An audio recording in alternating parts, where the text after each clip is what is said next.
dikuatkan, kami diteguhkan, dan nama Tuhan dipuji, dipermuliakan. Terima kasih Bapa.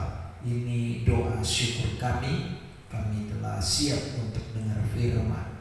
Di dalam nama Tuhan Yesus Kristus kami berdoa. Semua kita yang rindu firman Allah, bersama-sama dengan saya kita katakan amin. Baik, silakan duduk.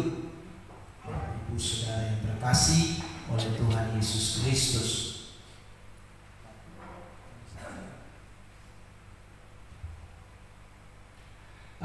Pada kesempatan diberkati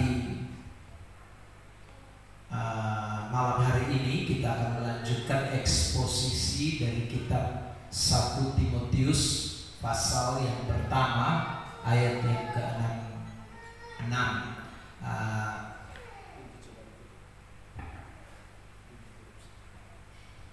Dengan tema tujuan nasihat yang tak tercapai. Mari kita lihat ayat itu, 1 Timotius 1 ayat yang ke-6. Bersama-sama kita membacanya dalam hitungan yang ketiga. 1, 2, 3. Tetapi ada orang yang tidak sampai pada tujuan itu, dan yang sesat dalam omongan yang sia-sia. Saudara yang terkasih di dalam Tuhan, ayat 6 ini tentu masih punya kaitan dengan ayat yang kelima, ya. Saudara, kalau kita membaca di ayat yang kelima, jelas sekali Rasul Paulus bicara tentang tujuan dari nasihat. Lalu di ayat 6 dia menyatakan bahwa ada orang yang tidak sampai pada tujuan itu. Maksudnya tujuan dari nasihat, ya, yang sudah saya bahas 3 kali pertemuan kita, bahwa tujuan dari nasihat itu adalah untuk menyatakan kasih, ya. Kasih yang seperti apakah yang ada di dalam nasihat? Saya sudah menyampaikan berulang-ulang kali bahwa kasih yang di dalamnya ada nasihat itu ternyata bukanlah suatu kasih yang mungkin kita pikir selama ini lemah lembut, yang kita pikir selama ini, saudaraku, dengan penuh ketenangan. Tetapi ternyata kita sudah membahas bahwa tujuan dari kasih itu menyatakan suatu perkataan-perkataan yang keras, perkataan-perkataan yang terkadang tidak bisa diterima oleh orang yang mendengarkan. Nah, karena itu saudara yang terkasih di dalam Tuhan, di ayat yang ke-6 ini Rasul Paulus mengatakan bahwa ada orang yang tidak sampai pada tujuan nasihat itu. Dengan kata lain, bahwa mereka memang tidak mau terima nasihat yang seperti saya sudah jabarkan, kata-kata yang keras, kata-kata yang tegas, kata-kata yang seperti api, ya, kata-kata yang membongkar dosa dan lain sebagainya. Itu kadang tidak bisa diterima, saudara. Nah, di dalam teks ini kita menemukan ketika orang tidak sampai pada tujuan dari suatu nasihat, maka ada 2 dampak yang akan terjadi.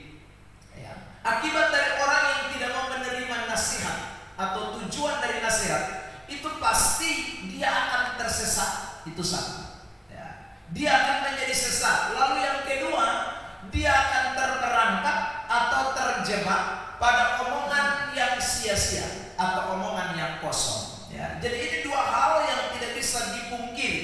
Jadi kalau orang dikasih tahu, orang diingatkan, orang diberitahu saudara oleh kebenaran berupa nasihat-nasihat itu, tapi kemudian dia tidak mau terima itu nasihat, ya. Dia mengabaikan itu nasihat sehingga nasihat itu tidak sampai kepada tujuannya. Maka Paulus berkata ada 2 dampak yang akan terjadi pada orang itu. Yang pertama, itu orang akan tersesat. Lalu yang kedua, dia terperangkap atau terjebak pada omongan yang sia-sia. Nah, mari kita memperhatikan 2 bagian ini. Hari ini kita akan membahas bagian yang pertama saja, yaitu menjadi sesat. Nah, saudara yang terkasih di dalam Tuhan, apa makna dari kata menjadi sesat yang dikatakan Rasul Paulus ini? Yang pertama, saudara, dipakai kata ektrepo. Ektrepo itu artinya mengikuti iblis. Jadi orang kalau tidak dengar nasihat firman, orang kalau tidak mendengar lagi nasihat kebenaran, orang kalau tidak lagi mau memberi hidupnya kepada kebenaran, karena itu keras, karena itu tegas, karena itu dia tidak bisa terima, saudara yang terkasih dalam Tuhan, dia pasti akan mengikuti iblis atau ektrepo. Dia menjadi sesat. Perhatikan firman Tuhan ini. Mari 1 Timotius 5 ayat yang ke-15. Mari kita baca bersama-sama dalam hitungan ketiga. 1, 2, 3. Karena beberapa janda telah tersesat mengikuti iblis. Nah, kata tersesat ini muncul di sini, ektrepo ini. Ya. Jadi orang yang tersesat itu dia akan ikuti iblis. Dia akan terperangkap dengan jerat setan. Dia akan masuk di dalam, saudaraku, suatu kelompok yang mana tidak akan taat kepada kebenaran, tetapi akan taat kepada iblis. Yesus berkata begini dalam Yohanes pasal 8 ayat 44. Begini firman Allah. 1, ya kembali. Betul itu tadi. Lagi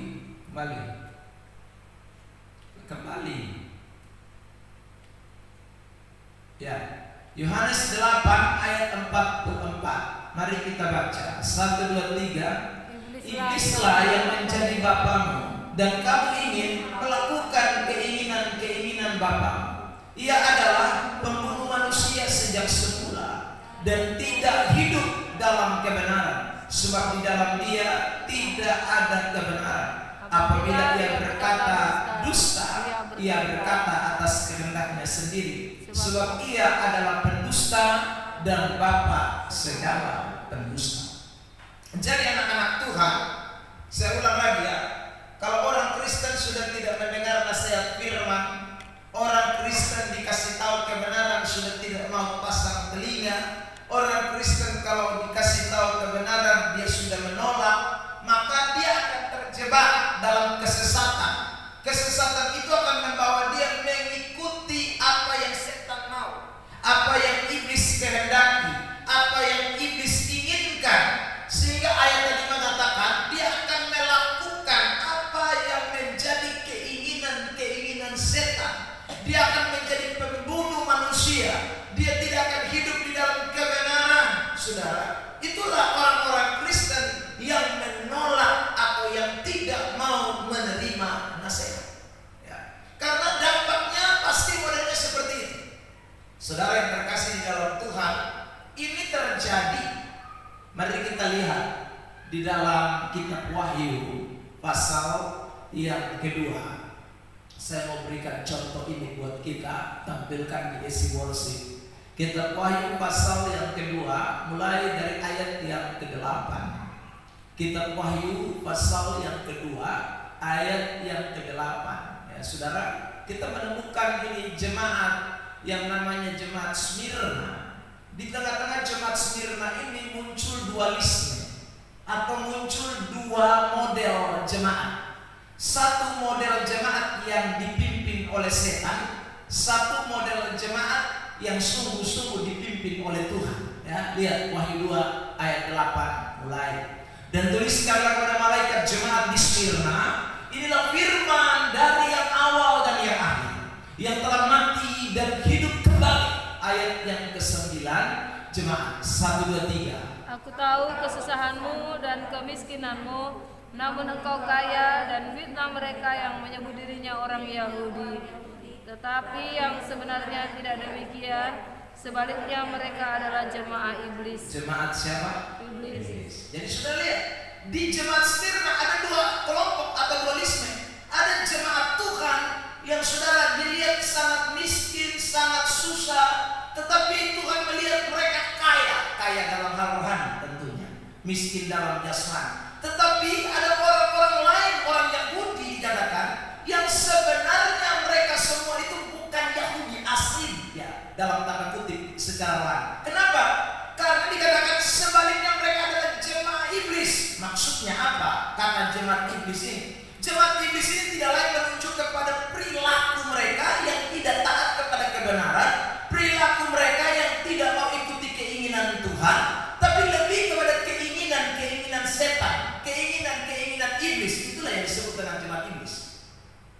Nah, saudara yang terkasih di dalam Tuhan, kalau pada zaman gereja, ya, kitab Wahyu ini ditulis sekitar tahun 91 sampai 95 Masehi. Ya. Kalau pada tahun 91 sampai dengan 95 Masehi itu ada orang di jemaat Smyrna yang disebut dengan jemaat setan, saudara terkasih dalam Tuhan, maka adalah kemungkinan yang sangat besar bagi gereja di zaman sekarang ini, ya saudara, ada kelompok yang disebut dengan jemaat setan, yang tidak mengikuti keinginan kebenaran, yang tidak mau dengar nasihat firman, yang tidak mau ikuti apa yang Tuhan mau, tapi yang ikuti setan punya mau. Itu namanya jemaat setan, saudara terkasih dalam Tuhan. Dan inilah orang-orang Kristen yang tidak sampai kepada tujuan daripada nasihat. Orang-orang yang tidak sampai kepada tujuan daripada nasihat tersesat, ikuti ajaran-ajaran setan. Saudara yang terkasih dalam Tuhan, selain kata tersesat itu bicara soal mengikuti ajaran setan, yang kedua, kembali ke PowerPoint, saudara. Bicara soal kata sesat itu, yang kedua, selain dipakai kata yang tadi, ya, pertama itu, yang kedua dipakai kata planau. Planau ini artinya mengikuti perbuatan Bileam.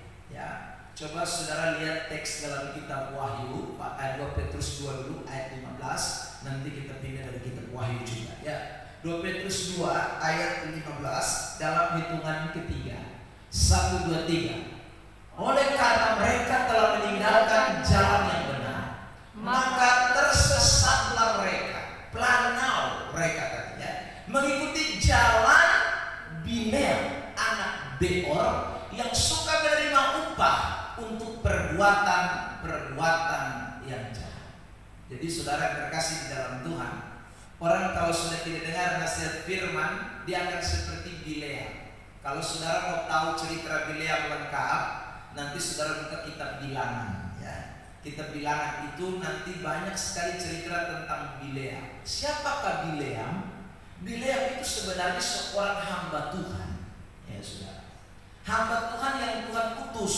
Tetapi saudara, ternyata Bileam ini dipengaruhi dengan upah atau uang, ya saudara. Sehingga dia akhirnya seharusnya, ya saudara yang terkasih dalam Tuhan, bukan mengutuk tetapi memberkati, dia balik, dia kutuk, ya saudara yang dikasih oleh Tuhan. Kenapa? Karena dia sudah menerima upah dari perbuatan-perbuatan yang jahat. Dia jadi hamba Tuhan yang dibayar, dia hamba Tuhan yang disuap, dia hamba Tuhan yang gampang saja dipengaruhi, ya saudara. Dengan cara apa? Uang, duit mempengaruhi dia, sehingga dia mendukung hal yang jahat dan tidak mendukung hal yang benar. Dia tinggalkan jalan kebenaran dan kemudian sudah dia lebih memilih jalan kesesatan hanya karena upah, hanya karena uang, hanya karena duit. Saudara yang terkasih dalam Tuhan, dan ini juga yang banyak terjadi. Orang kalau sudah tidak mau dengar firman, saudara terkasih dalam Tuhan, itu dia gampang sekali mengikuti ajaran Bileam. Ajaran Bileam itu apa? Yang tadi saya katakan, meninggalkan kebenaran demi sesuatu yang memberi keuntungan. Ajaran Bileam itu adalah saudara meninggalkan firman demi kepentingan sesuatu yang menguntungkan. Itu ajaran Bileam. Ya. Jadi orang pakai hitungan matematika. Kalau saya ikut kebenaran ini, tapi saya untung tidak. Jangan sampai kalau saya ikut kebenaran ini lebih rugi. Mendingan saya ikut yang tidak benar deh. Meskipun tidak benar tapi untung. Meskipun salah tapi baik. Meskipun salah tapi saya mendapatkan sesuatu. Saya lebih pilih itu dibandingkan saya pilih benar tapi kuah kosong. Saya pilih benar tapi tidak dapat apa-apa. Nah, itu banyak Kristen model begitu sekarang. Saudara yang terkasih dalam Tuhan, dia takut, ya. Ini orang-orang yang sebenarnya tersesat. Firman Tuhan kasih nasihat kita untuk saudara kita ikuti kebenaran. Itu punya resiko. Itu saudara terkasih dalam Tuhan mengandung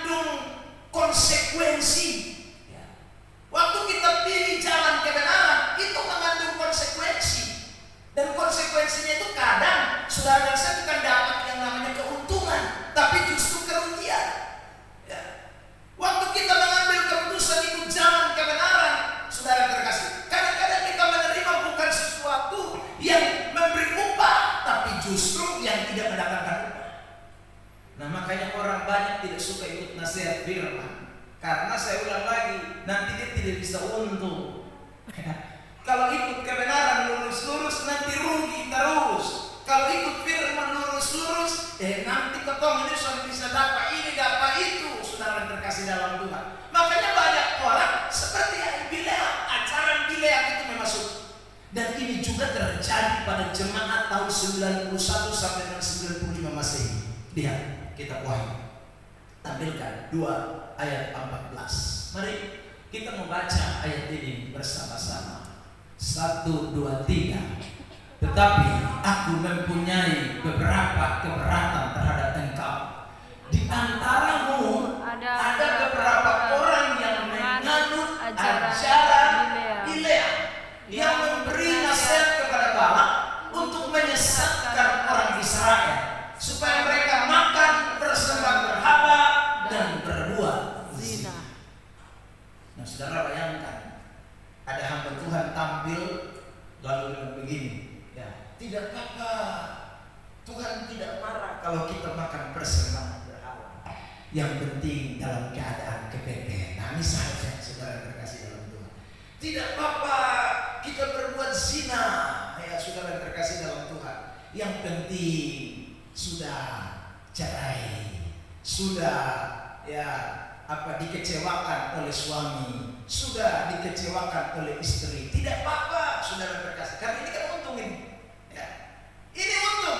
Tapi kalau saudara ada di pihak yang saudara seperti tadi saya katakan mengikut ajaran kebenaran sungguh-sungguh, ajaran Alkitab sungguh-sungguh, tidak boleh berzina, tidak boleh menyembah berhala, situasi apapun, keadaan apapun. Wah, itu saudara yang terkasih dalam Tuhan. Susah, orang kadang tidak bisa pilih itu. Orang kadang pikir kali lagi. Karena itu merugikan, karena itu tidak mendatangkan keuntungan. Orang tidak mau ikut. Orang lebih pilih ajaran Bileam, ajaran yang sebenarnya menyesatkan orang itu dari kebenaran. Saudara yang terkasih di dalam Tuhan Yesus Kristus. Makanya hari ini saya mau beritahu kepada kita, jangan tersesat.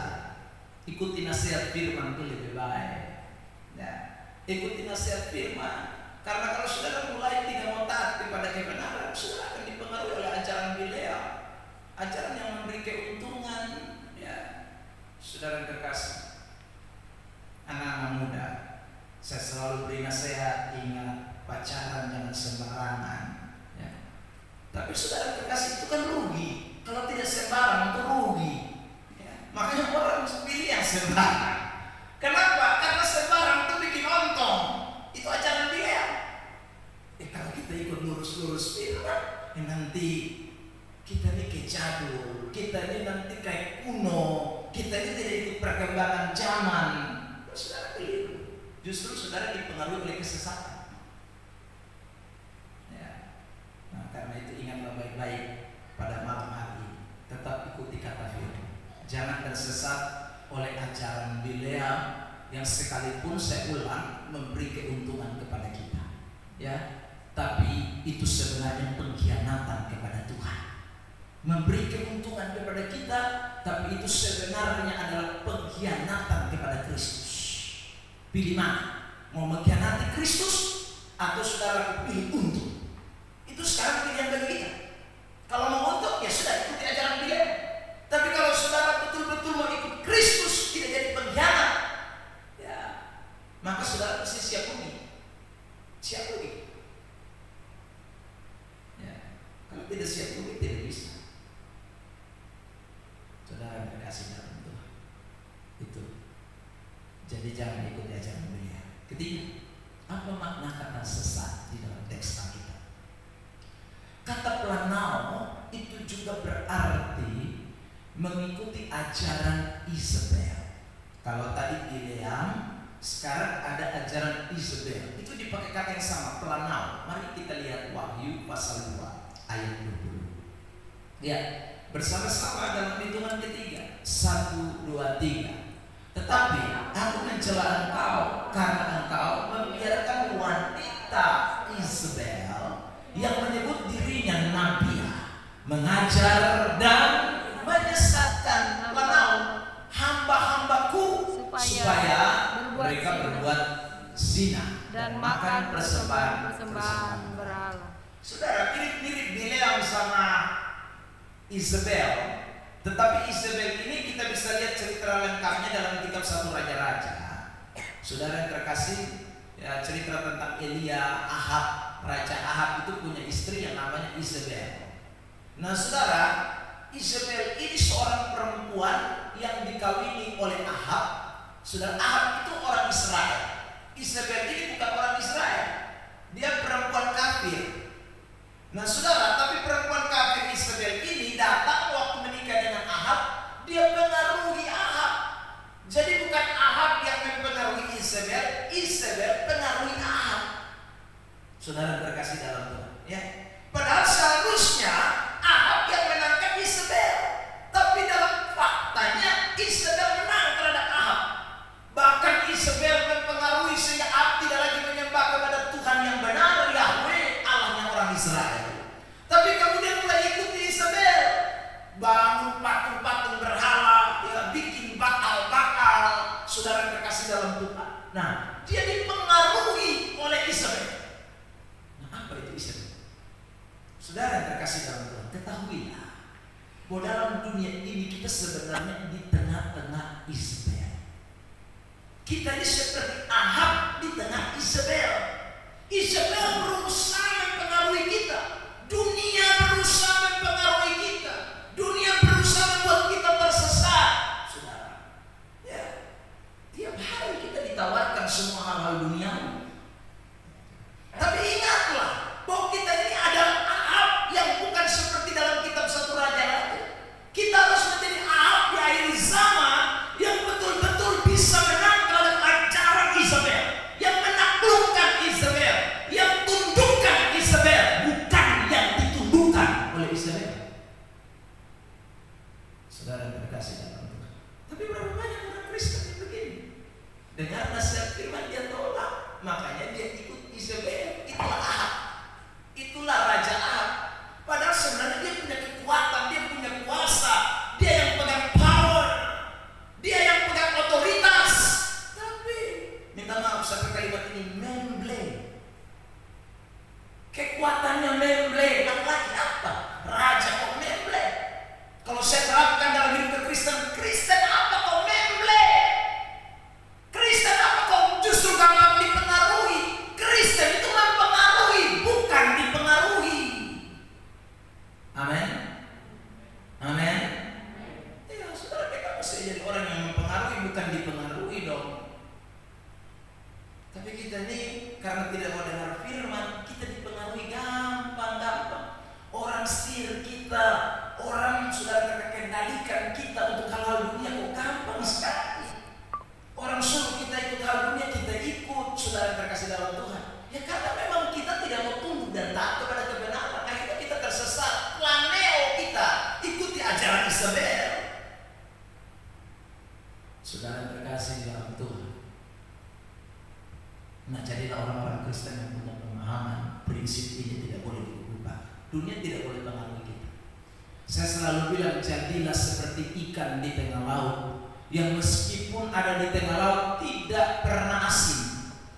Jangan jadi Kristen bunglon yang kalau ditambah putih berubah, hijau berubah, kuning berubah, merah berubah. Itu Kristen yang sekali lagi model Isabel. Itu orang-orang yang ikuti ajaran Isabel. Kita tidak, kita seperti ikan yang meski garam asin tidak akan mempengaruhi kita. Makanya saya selalu bilang di tempat ini tidak ada orang waktu beli ikan tongkol, tembak, saudara karang ikan raja, dia datang potong lalu kemudian dia bilang masak, tak usah pakai garam, dia ambil dari laut jadi so asin. Memang tidak ada. Semua mesti pakai garam karena biar dia di tengah laut dia tidak pernah terkontaminasi dengan air garam. Itu ikan. Kristen mesti jadi seperti Kristen ikan yang dimana kita berada di dunia, tapi dunia tidak bisa mempengaruhi kita. Amin. Tetangga saya mau pesta pora di situ, saya tidak akan pesta pora. Satu lingkungan mau mabok, saya tidak mabok. Satu lingkungan mau merokok, saya tidak merokok. Itu gereja Tuhan, itu anak Tuhan. Tapi jangan model orang sebelah lagi, lo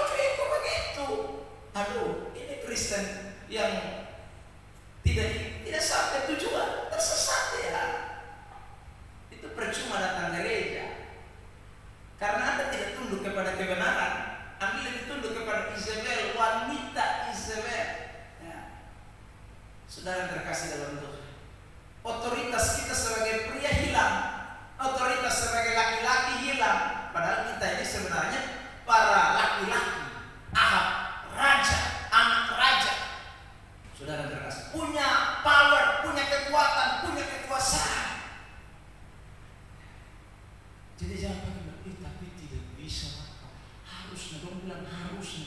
Gue bilang harus saya tidak mau, kenapa? Mau apa?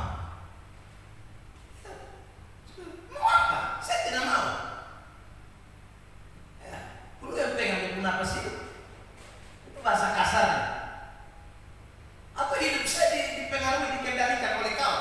Kau dulu baru saya hidup. Nah, saya tahu Tuhan dulu baru saya hidup, bukan karena kau saya hidup, bukan karena lu saya hidup.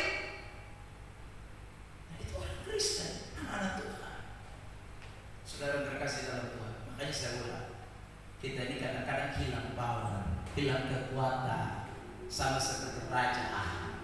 Ya, tapi hari ini lewat ini firman saya sampaikan lagi, nasihat itu mesti sampai pada tujuan, jangan sampai tidak sampai karena kita mengabaikannya. Saya ulang, dipengaruhi oleh Isabel, dipengaruhi oleh Bileam, dipengaruhi oleh setan, iblis yang mempengaruhi hidup kita. Jangan. 3 jenis ini tidak boleh menghasut hidup kita, anak-anak Tuhan. Kita yang harus menang terhadap semuanya itu. Ya, kiranya Tuhan Yesus memberkati kita dengan firman ini. Jangan pernah saudara tersesat. Dengarkan nasihat firman, maka saudara akan berjalan di dalam kebenaran dan kehendak Tuhan. Tuhan Yesus berkati kita. Mari kita mau bersyukur buat firman.